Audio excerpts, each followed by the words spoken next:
carabina Puma, calibre 38.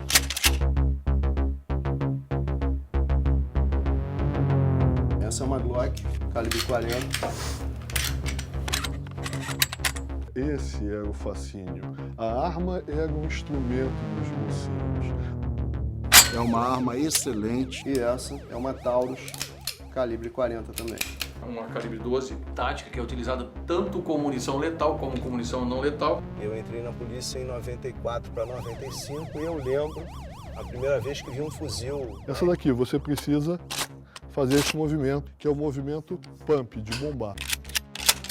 É uma arma que pode ser utilizada também de uma forma mais compacta dentro de viaturas e também pode ser utilizada pelo público feminino.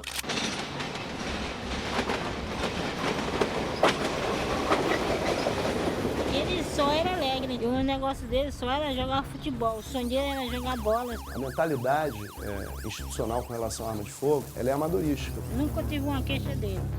As professoras só falavam do bem dele. Mas nós temos que ir direto na ferida, eu já falei sobre isso.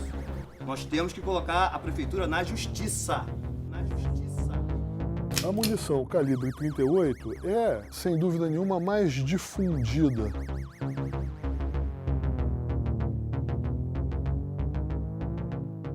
Essas não são balas que a gente distribua no saquinho de Cosme e Damião. A sociedade sempre teve armas para se defender e depois isso foi ganhando sofisticação até chegarmos na arma de fogo. A relação do homem com a arma vai existir, sempre. O que vai mudar é a maneira como essa relação é feita.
Meu pai era militar do Corpo de Fuzileiros Navais, trabalhava em função de segurança, trabalhava armado, portava armas. Ele portava aquela arma para a defesa dele, para a nossa defesa e para desempenhar as suas funções de serviço, que eram funções que tinham a ver com proteger as pessoas, defesa da pátria.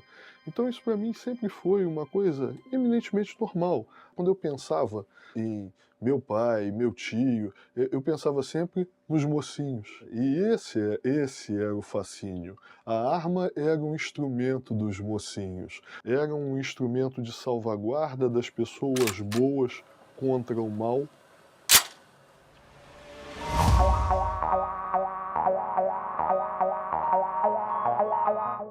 Então a gente só conseguia enxergar o viés do matar o mal.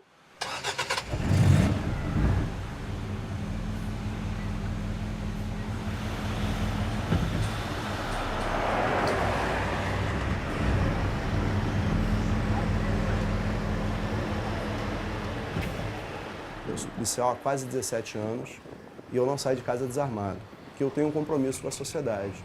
Acredito firmemente num compromisso materializado num juramento que todo policial faz quando ingressa na profissão e, evidentemente, que a arma de fogo é, sim, um dos nossos instrumentos de trabalho.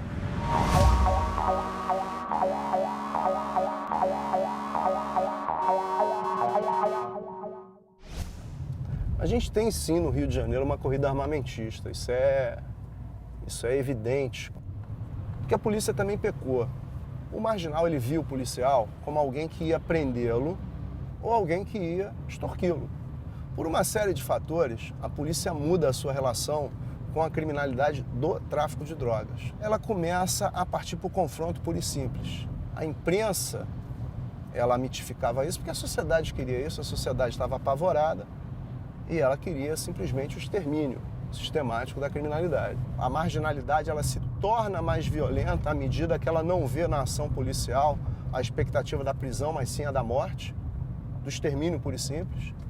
A marginalidade começa a adquirir fuzis FAL, fuzis HK alemães, e aí a polícia começa também, evidentemente, a arrecadar essas armas, a prender essas armas e a disponibilizar essas armas via autorização judicial.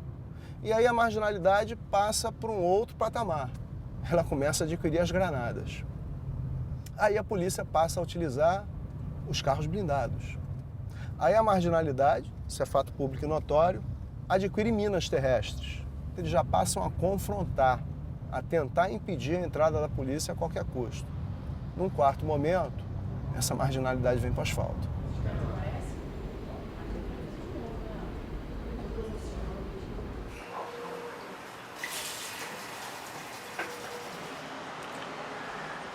A minha relação com as armas começou como uma relação de amor. E fui instrutor de tiro no Exército. Então eu tinha 3 armas. A minha formação, digamos assim, era muito pró-uso de arma pelos homens honestos, digamos assim.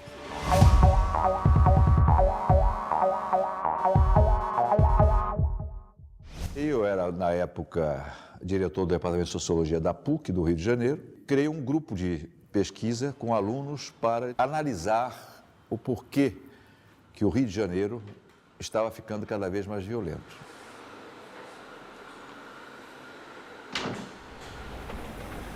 Circulando para a estação Realengo, foi direto com destino à Central do Brasil, embarque plataforma 2, linha C.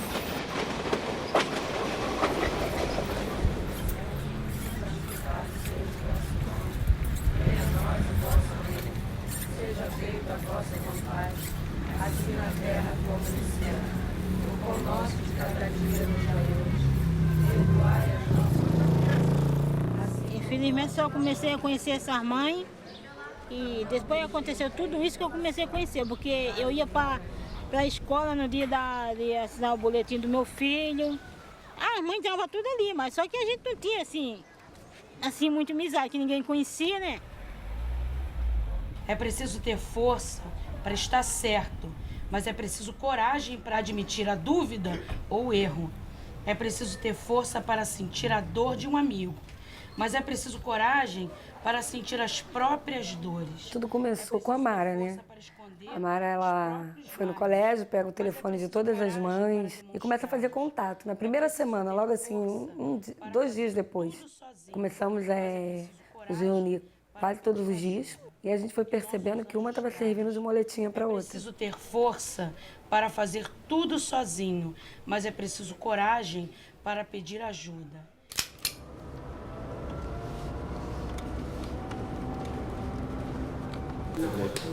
Fazer as 2 na mão, tem que a revista toda ou quer botar na mão? Na mão. Vai pensar. Vai.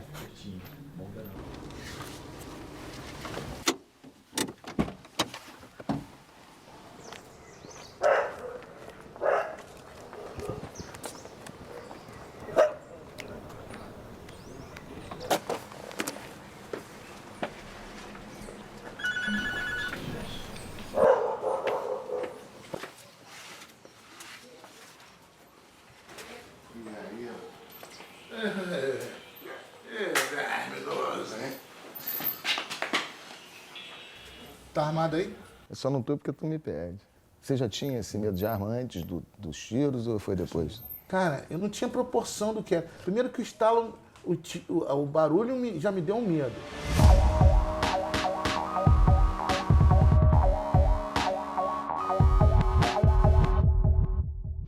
Vamos tentar imaginar a questão da arma de uma forma mais genérica, né? Não uma arma de fogo. A arma de fogo já é um processo tecnológico de desenvolvimento das armas.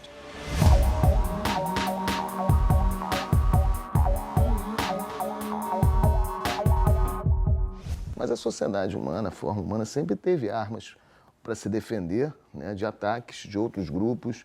Então, o chamado direito à guerra, ele sempre, de uma certa forma, existiu, né, no confronto entre tribos primitivas, e depois isso foi ganhando sofisticação até chegarmos na arma de fogo. Eu acho que esse objeto ele possui uma letalidade tal, o que você chama de sofisticação, eu lamento, porque ele foi tendo um maior poder de destruição. E é esse poder de destruição que eu acho que é um absurdo a gente pensar ainda num objeto para isso. Isso tudo tem relação com um debate que é o medo que as pessoas têm da morte violenta, que é o que nos move, de uma certa forma, a sociabilidade. Então, mesmo hoje, aqueles que defendem a ideia de que as armas têm que ser totalmente proibidas, o comércio delas, acham que isso vai gerar uma maior segurança, uma maior proteção das suas vidas. Mas, ao mesmo tempo, tem as pessoas que acham que ter o direito à autodefesa portando uma arma, também elas vão estar garantidas, né, nessa maior segurança. Eu não acreditaria em nenhum objeto possível que meu dinheiro pudesse comprar ou não, que fosse tão ameaçador. Eu não quero portar nada que seja tão ameaçador ao outro. Então não é só o meu medo. Eu não quero que você sinta medo para que você me respeite pelo medo. É uma posição filosófica. E outra coisa, eu não acredito que isso vai ser respeito de fato. Existe hoje um discurso muito forte que temos que acabar com o comércio de armas de fogo no Brasil, né? Isso foi para um debate, teve um plebiscito, e existe toda uma defesa dessa tese de que só o Estado deve ter, só os representantes do Estado, as forças de segurança, as forças armadas devem ter acesso de armas de fogo. Pô, mas ninguém fala no meio desse debate a quantidade de mortes, por exemplo, na cidade do Rio de Janeiro provocada pela polícia. Essa coisa de que só o Estado tendo o direito de possuir arma, a gente poderia estar diante de um Estado totalitário por causa disso, eu acho que isso não tem base factual. A Primavera Árabe derrubou ditadores pelo movimento de direito das pessoas na rua. A gente não precisa ter, principalmente as armas de uso pessoal, que são as que mais matam no Brasil, pelo menos, elas não podem ser vistas como um direito nem sequer de peitar um Estado totalitário. Porque tem outras ferramentas democráticas antes de ser usado nisso. A gente não pode pensar nisso. O importante é o seguinte, é pensar que objeto é esse e por que usamos e como usamos. Porque aí, essa discussão é que vai levar a gente...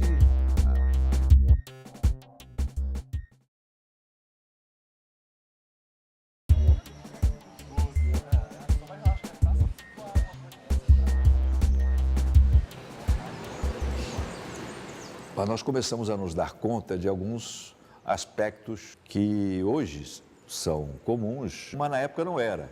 Começamos a comparar o Rio com outras cidades, com outros países e constatamos o número enorme, crescente, de homicídios por arma de fogo.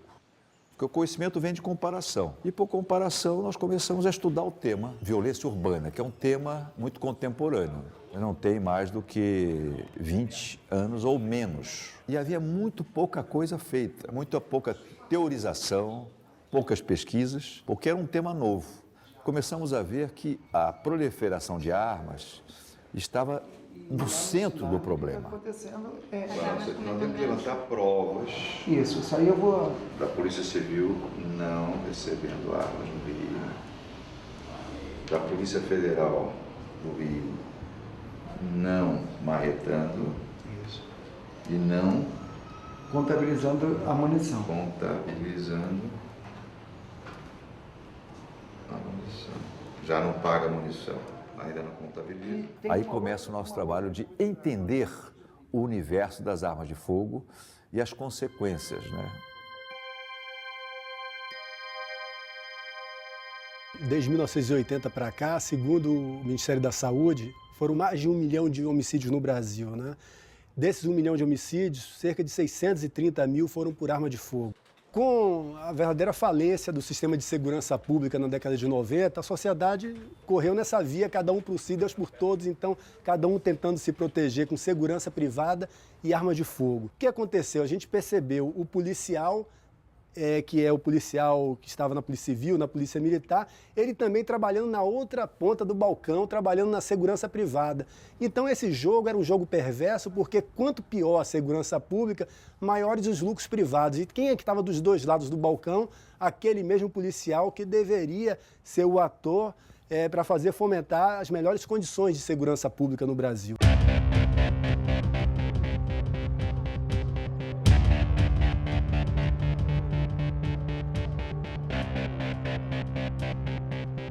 No Rio de Janeiro, você tem 3 vezes mais agentes com armados na segurança privada do que na segurança pública, do que na PM e na Polícia Civil juntas. Quem controla o armamento, quem controla a segurança privada?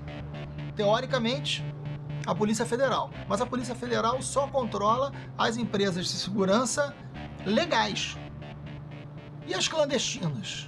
A Polícia Federal diz que não é com ela. Mais segurança privada são mais armas de fogo à disposição. Armas de fogo que eventualmente são extraviadas. Então nós temos um nível exorbitante de difusão de armas de fogo na nossa sociedade e que, ao meu ver, é o grande fator que explica essa taxa de homicídios absurdamente alta no Brasil. Circulam no Brasil cerca de 16 milhões de armas, o que é muita arma. Pior, 90% dessas armas nós constatamos que não estão nas mãos do Estado, das Forças Armadas, das polícias, mas estão nas mãos da sociedade. O Brasil é um dos países mais armados do mundo. 48%, praticamente a metade dessas armas nas mãos da sociedade, são armas ilegais. Armas que nunca foram registradas e que, portanto, se envolvem em crime, a polícia não tem como rastrear. O que significa que o Estado ignora quem as tem e é um dos fatores que explicam que a elucidação de crimes no Brasil não chega a 5%.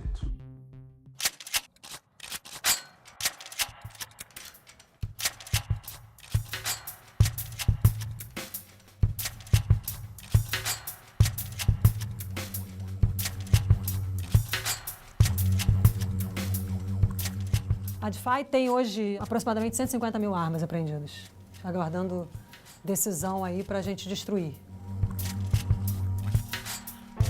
E é para cá que todas as armas apreendidas da Polícia Civil vêm depois de periciadas. Depois disso, autorizada judicialmente, a DeFi remete ao Exército para destruição. Aqui são as armas apreendidas realmente com criminosos. Algumas armas elas têm a numeração dela raspada, a numeração de série raspada. Essa aqui vocês podem ver, ó, não tem onde haveria a numeração, foi suprimido por alguma ação mecânica, provavelmente. Só tem a marca. O número de série é essencial. Se não houver número de série, a gente já interrompe o rastreamento, já não consegue ter resultado. A gente observa no trabalho a partir dessas apreensões e dos rastreamentos das armas apreendidas, é que as armas que normalmente entram no território nacional por contrabando, que vem do exterior, vem de países vizinhos que fazem fronteira com o Brasil, elas abastecem mais o tráfico de drogas, os criminosos que atuam no tráfico de drogas. São armas maiores, fuzis, metralhadoras, enfim, armas de calibre mais pesado. O que a gente constatou é que as armas que mais circulam com criminosos e as que mais incomodam são pistolas e revólveres, de uso permitido. O fato de elas serem de uso permitido, você conclui que são pessoas, cidadãos comuns que compraram essas armas e depois ou foram furtados, ou as armas foram extraviadas, ou até foram transferidas de forma ilegal, clandestina, e depois acabaram caindo na criminalidade.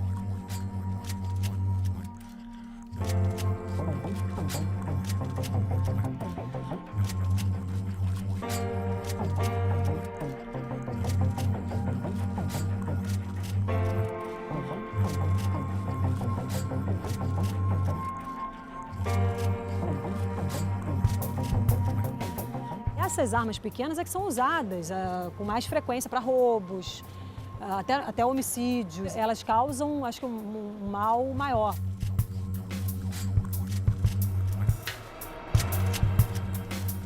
Se for em termos absolutos e números, o Brasil é campeão mundial de morte por arma de fogo. Nós temos índices superiores aos países em conflito, como o Afeganistão, como o Iraque, com outros países que frequentam o noticiário internacional. O debate das munições geralmente fica de lado nesse debate sobre armamento e é fundamental porque uma arma sem munição ela não é uma arma de fogo. Importante saber também que 95% da munição ilegal é brasileiríssima. Não só ela municia o armamento brasileiro, como mesmo o armamento estrangeiro usa a munição brasileira.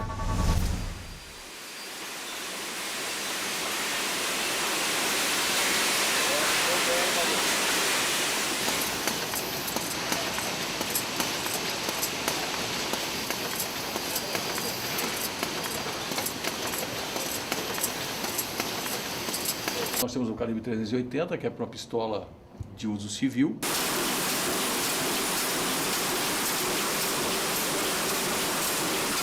Nós temos também as calibre 38, que no caso é para revólver, mas também do uso civil.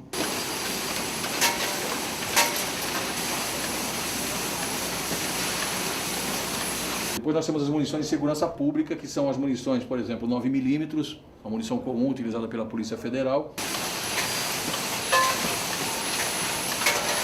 Temos também as 45. 45 é uma munição que o Exército utilizou durante muito tempo. As munições de calibre 5.56, que é para o famoso fuzil AR-15. As munições de calibre 7.62, por exemplo, um calibre 7.62 de fuzil. E as munições da metralhadora .50.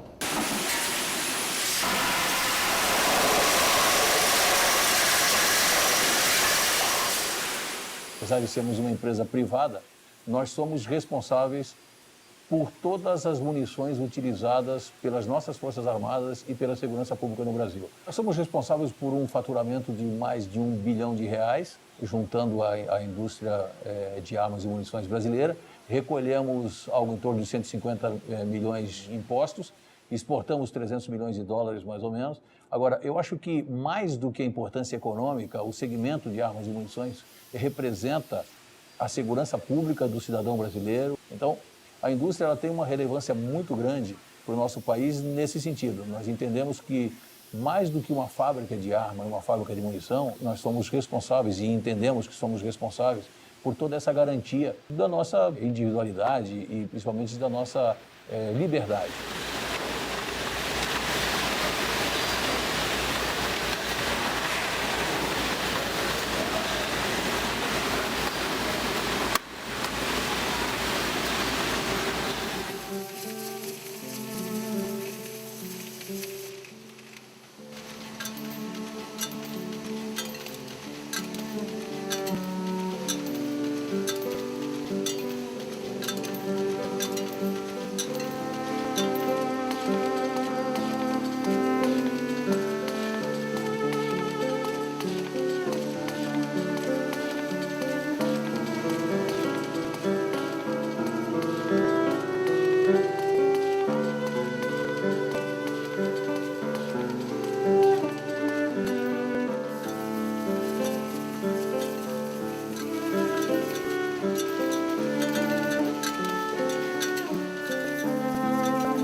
Tão importante quanto a gente fazer uma campanha de desarmamento é fazer uma campanha de legalização e de conscientização de que uma arma de fogo é um objeto que pode causar um acidente, um incidente, da mesma forma que um carro. Nós entendemos que essa questão toda de munição, arma para o civil, controle de munição, controle de arma de fogo, tudo isso é importante, desde que você consiga exercer o seu direito, que é do cidadão de bem exercer a sua legítima defesa. O governo ele disponibiliza para o cidadão brasileiro a segurança pública. No entanto, se o cidadão de bem achar que ele não está protegido, ele tem esse direito. Essa questão da legítima defesa é tão clara como a questão da escola particular. Se o pai entender que a escola pública não é eficiente para o filho, ele matricula o filho dele numa escola particular.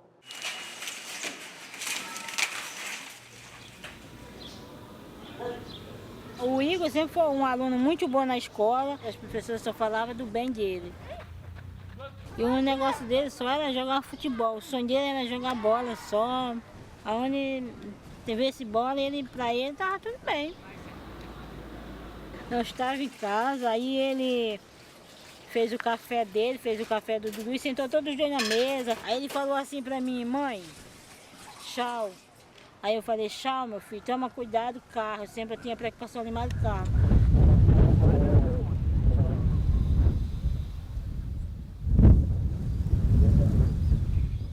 Dou de cara na janela da cozinha. Aí eu bato na porta com a filha da dona Rafa, digo, Débora, a escola do meu filho tá pegando fogo. Saí correndo. Cheguei lá, procurei o Igor nada. Procurei, me agarrei com a professora lá. Disse, professora, cadê meu filho? Cadê meu filho? Ai, mãe, eu não sei que aqui foi um homem, entrou assim de repente, ninguém sabe quem tá morto nem quem tá vivo.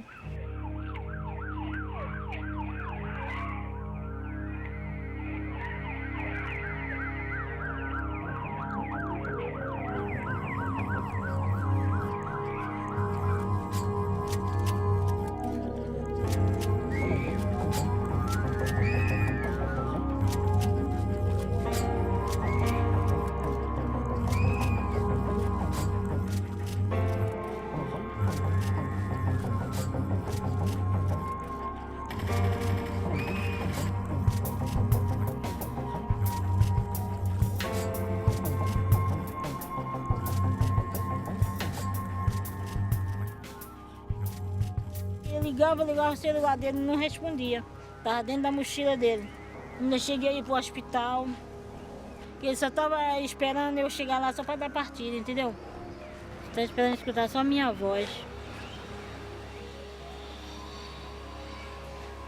Como é que um cara entra numa escola que nossas crianças estavam... A gente pensava que nossas crianças estavam guardadas numa escola e não estava. Entendeu?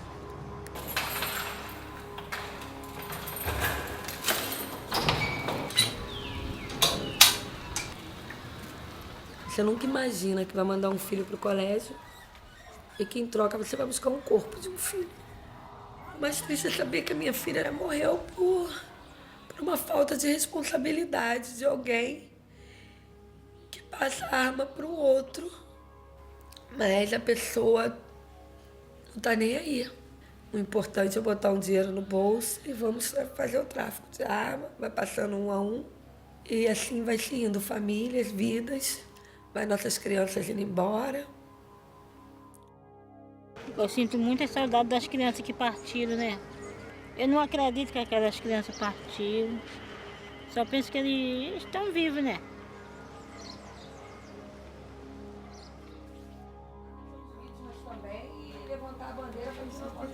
Então não é só ir assim. Todo mundo que estava ali dentro foi vítima. O nascimento da associação foi realmente pensando neles, que sobreviveram. A gente levantou uma bandeira aí, a bandeira da paz, e vamos lutar por algo justo, pelo que é certo, e para que algo mude. E assim, nossa associação surgiu, os Anjos de Realengo. A porcaria do 32, que esse sei lá o que pegou para matar nossos filhos, ele foi roubado há 18 anos. Pois é. Há 18 anos, entendeu? Eu chego a me arrepiar. Há 18 anos essa arma foi roubada. Quem é o responsável? Quem vendeu a arma? Quem perdeu a arma? Por que não foi feita uma diligência para achar essa arma? As armas se perdem e ninguém acha. Tá tudo certo, virou bang bang. Alguém vendeu a arma para esse cara, no qual ele faz o que fez com nossos filhos. Nada aconteceu. Então, nós estamos com dor, estamos sofrendo. Mas acima da nossa dor tem que ter a justiça. Nós temos que lutar. Não adianta os governos tampar o sol com a peneira, nem empurrar sujeira para debaixo do tapete. Os governos têm que tomar providência e entrar também com a represália contra a venda de armas e munições, que é um comércio livre. Se você é abordado no meio da rua por um assaltante, se ele percebe que você está com uma arma, ele vai te matar. Então, a arma vai fazer com que você morra e não com que você se defenda. A arma serve pra quê? Pra matar. Pra se defender? Você não vive no faroeste? Se a gente não mudar as pessoas, o caráter do cidadão, começando dentro de casa, você não vai mudar o outro lá fora, não. É coisinha pequena, joga uma armazinha de brinquedo fora. Mas olha só, você aquela pode que pegar solta a bolinha, sabão você pode fora, pegar um grupo. entendeu? Nós fazemos aqui, na realidade, é política. Porque a gente estamos lutando para poder ter uma melhoria para os nossos filhos, para os nossos netos, para os nossos entes queridos. Porque os nossos filhos alguns foram atingidos, entendeu? Mas estamos todos juntos lutando pelo ideal. E o governo, eles estão governando para quem? É para a sociedade. O cara tá lá, quem paga ele sou eu, nós que pagamos. Nós que pagamos governantes, entendeu? Para quê? Para que eles ficam assistindo isso aí e fique tudo certo. Quem é que vai chegar para mim e vai falar: ó, seu Raimundo, sua filha foi morta por essas 2 armas, entendeu? Foi morta por essas 2 armas. O responsável é esse. Lá no fundo, todo mundo que foi responsável.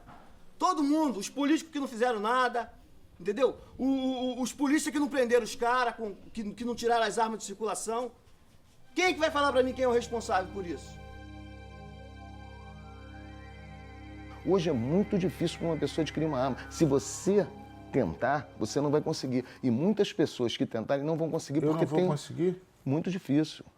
Porque você tem que provar a necessidade. Mas você diz tem legalmente. Que provar... Legalmente. Ah, não, porque eu saio aqui agora e compro arma ali no botequim. Evidentemente que a gente não resolve tudo com legislação. Se a gente não trabalhar a questão da cultura também, não vai ter lei, não vai ter proibição, não vai ter regulamentação, não vai ter nada que dê conta disso.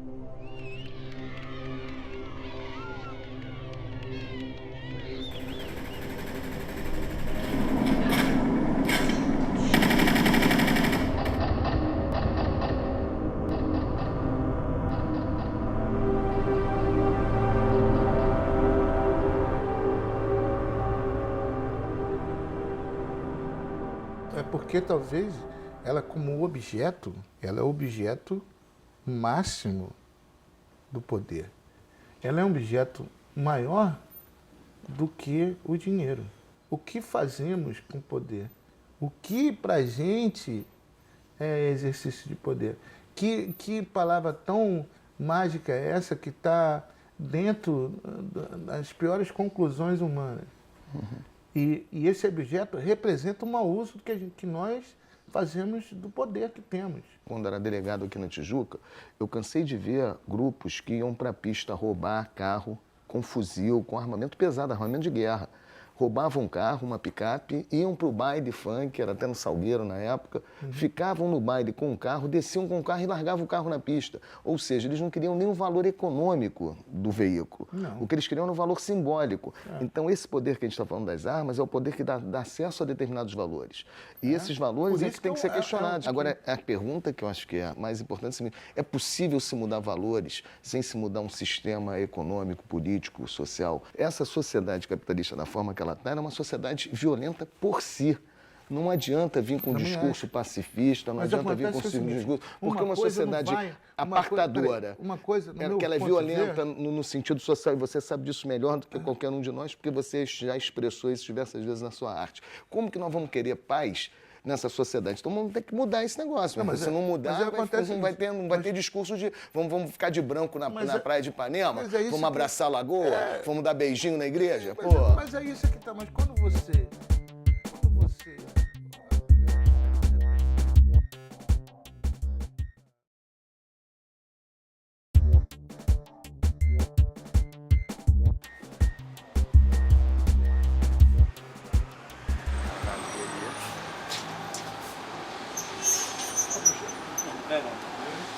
Brother, tudo bom? Vamos subir? Vamos.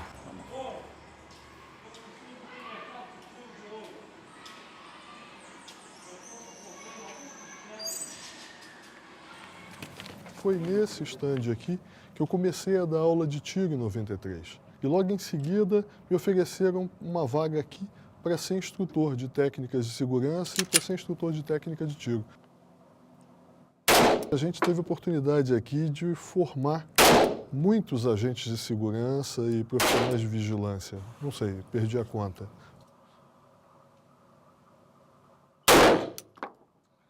Aqui, quando você seccionar, você vai perceber que ele não teve expansão. O orifício de saída não é tão maior assim que o orifício de entrada. O sabão é uma coisa que tem uma textura mais mole.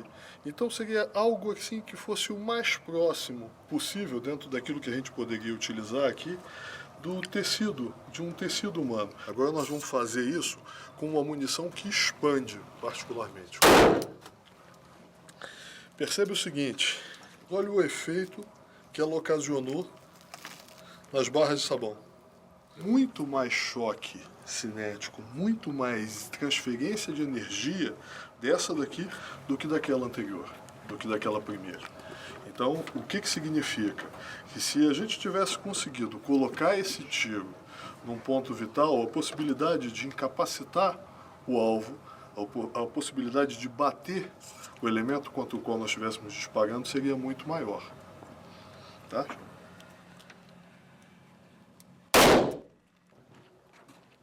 As armas são um instrumento muito válido do ponto de vista de instrumento de defesa. Só é necessário que as pessoas se familiarizem, se capacitem para utilizar esse instrumento de defesa. Desarmar as pessoas é sobejamente importante, mas esse desarmamento há de focar no criminoso e não no cidadão de bem.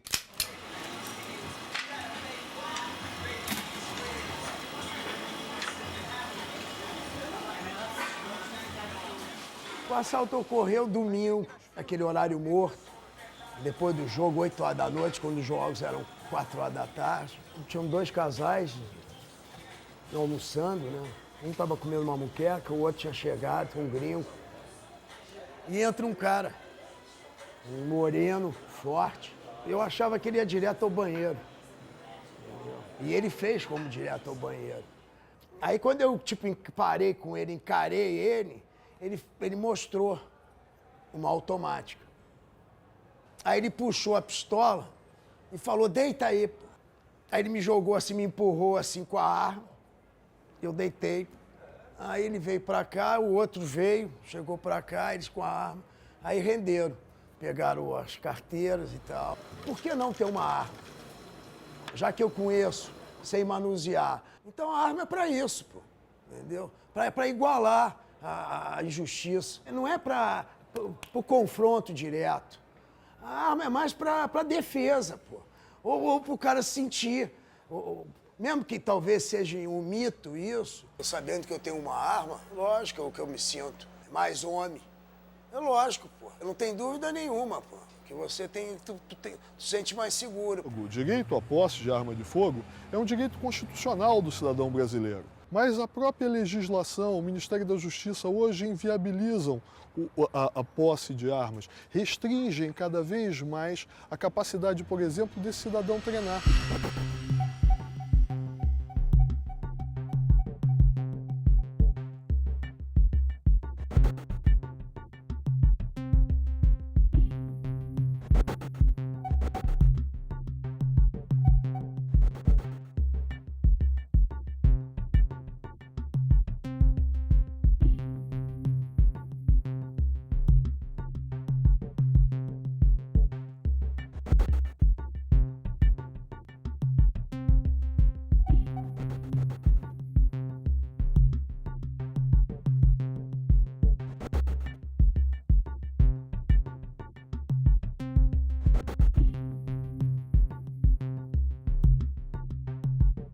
Realmente, o ideal seria que nós delegássemos ao Estado o poder de provir a segurança do cidadão e que isso fosse efetivamente exercido, mas isso não é o que ocorre.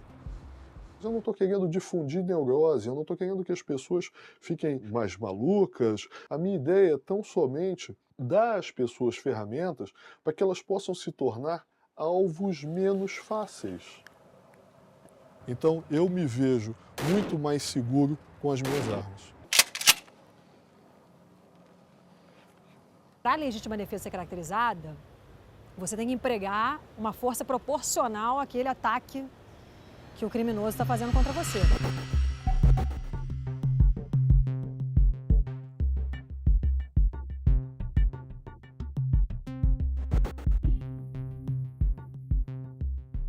Se alguém invadir tua casa, por exemplo, pulando teu muro, e você não viu arma nenhuma ainda, o sujeito não te apontou a arma, não empregou a arma para entrar na tua casa.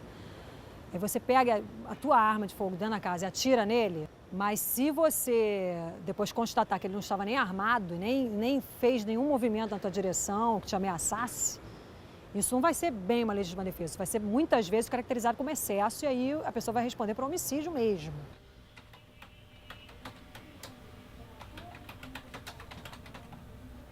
Eu respeito um cidadão que vai, faz um curso de tiro, aprende a atirar, compra legalmente uma arma e se prepara para defender a sua família, se defender a sua residência, os seus bens, né? Mas ele está equivocado, porque ele está com a fantasia do que é um assalto que lhe é passado pela ideologia dos filmes de televisão. Você vai fazer o quê diante de uma arma apontada para você? Você vai fazer como o Rambo, como esses heróis de francaria de televisão, né, que puxam a arma e atiram? Isso é história para boi dormir. Eu não concordo que a arma sirva para defesa. A arma é para você atacar. Mesmo porque se vier alguém armado contra você e chegar primeiro, vai ser muito difícil você se defender com uma arma. As pessoas com armas de fogo na mão, elas pensam que estão se defendendo, mas no coletivo não estão piorando a situação dela mesma via sofrer um crime. Uma das maiores fontes que abastece a criminalidade de armas são as armas que os homens de bem compram e que são roubadas pelos bandidos nos assaltos.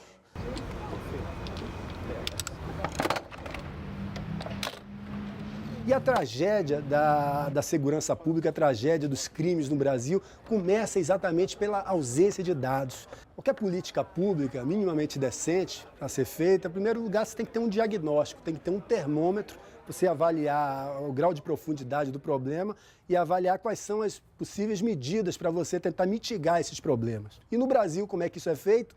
É na base do achismo, é o mundo de ilusões, né? Então, algumas autoridades criam programas fantásticos e, como eles são fantásticos, são muito bons, aparentemente geniais, não precisa medir. Vamos continuar nesse caminho que parece que funciona quando a gente não tem a menor ideia se cada um desses programas que são adotados, se eles funcionam ou não aqui no Brasil.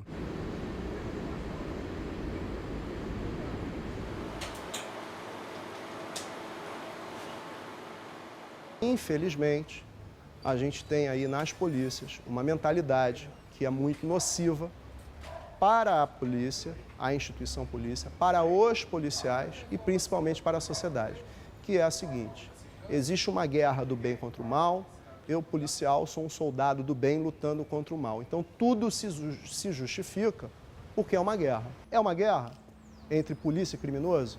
Então, eu fui ali na padaria tomar um café, acontece um assalto, se é uma guerra, eu saco a minha arma e quem for melhor, mata. Não é isso? E você que está comprando pão?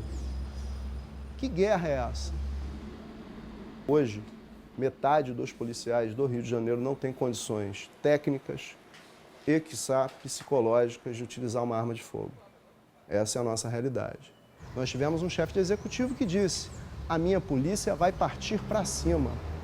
Cara, você está falando para um garoto de 22 anos, portando um fuzil 762, numa favela, que ele está lutando uma guerra.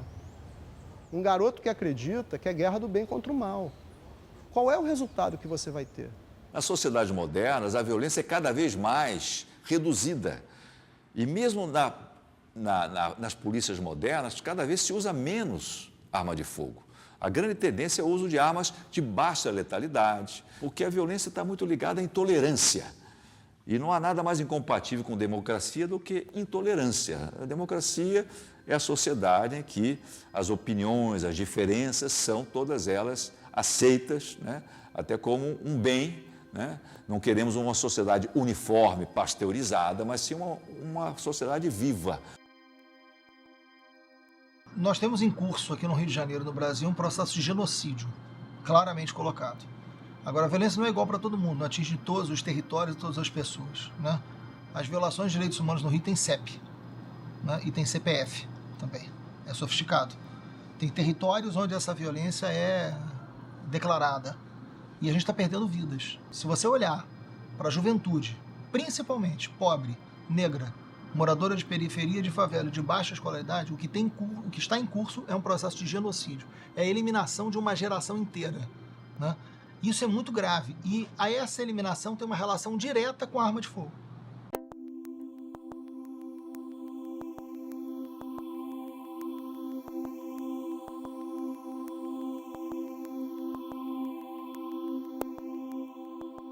É fundamental chamar a atenção para uma luta pedagógica, da construção de um olhar.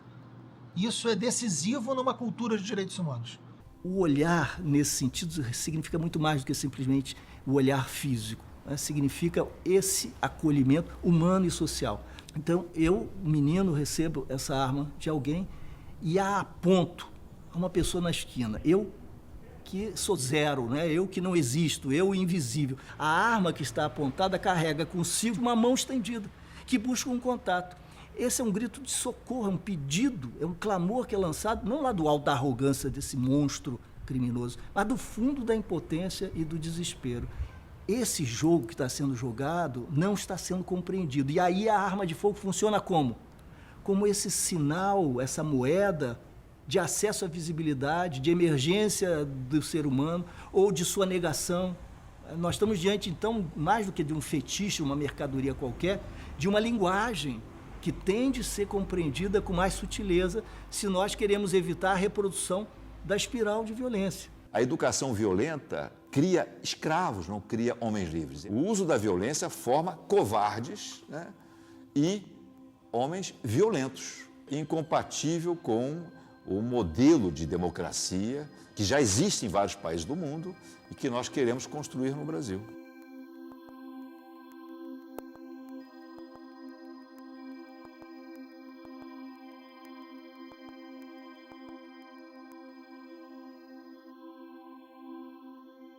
Qual é o caminho? Honestamente, eu não sei, mas esse que está aí não é.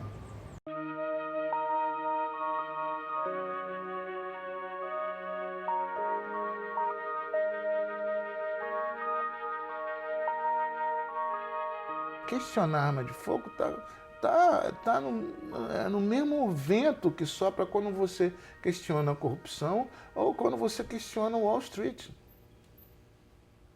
Questionar o que nós estamos fazendo com o rumo da humanidade, ou o que nós estamos fazendo com o abuso de poder.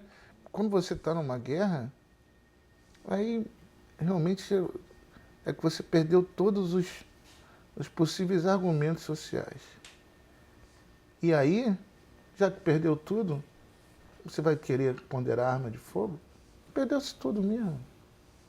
Perdeu-se a possibilidade de diálogo. Eu não acredito que você chegue à pacificação por uso de arma. Você vai botar o problema mais distante, vai maquiar, mas pode ser uma posição até ingênua. Mas eu acho que eu tenho. Eu também não acredito. Tem que. De que as armas vão resolver o problema, que se chegue à paz através de armas, né? A arma não resolve o problema. Você acredita que se chega à paz no momento? Não sei. Eu tenho uma dúvida, sabe por quê? Porque a violência que destrói, a violência que muda as relações de poder, e que isso a gente sempre viu que toda grande mudança nas relações de poder na sociedade vem através de movimentos violentos, essa violência, depois que se estabelece, ela se permanece como uma violência conservadora. É por isso que eu acho que, mais uma vez, você pensar em cultura de paz é uma atitude moderna.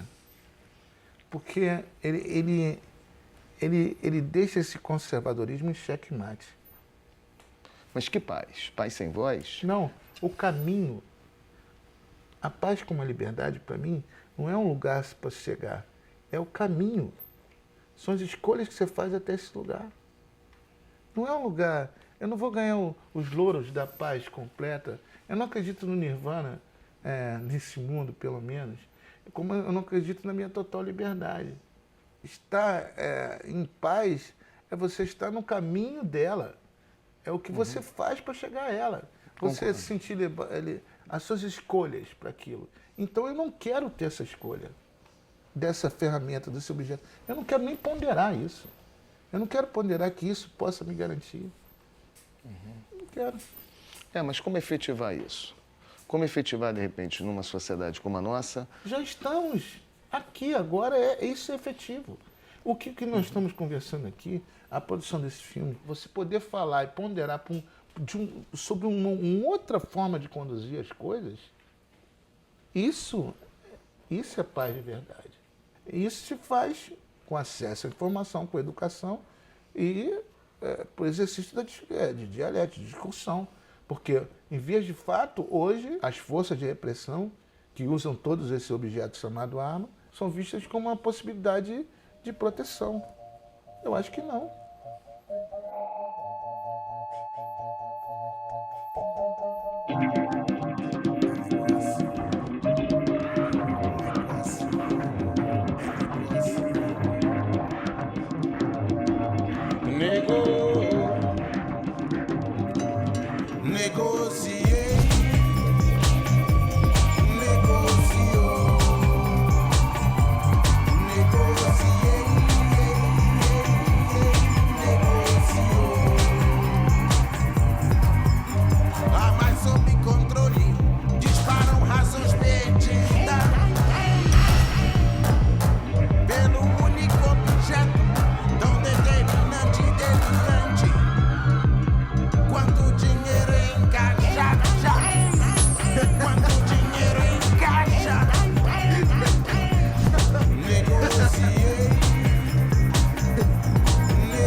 controle não descansam jamais. Escondidas nas calças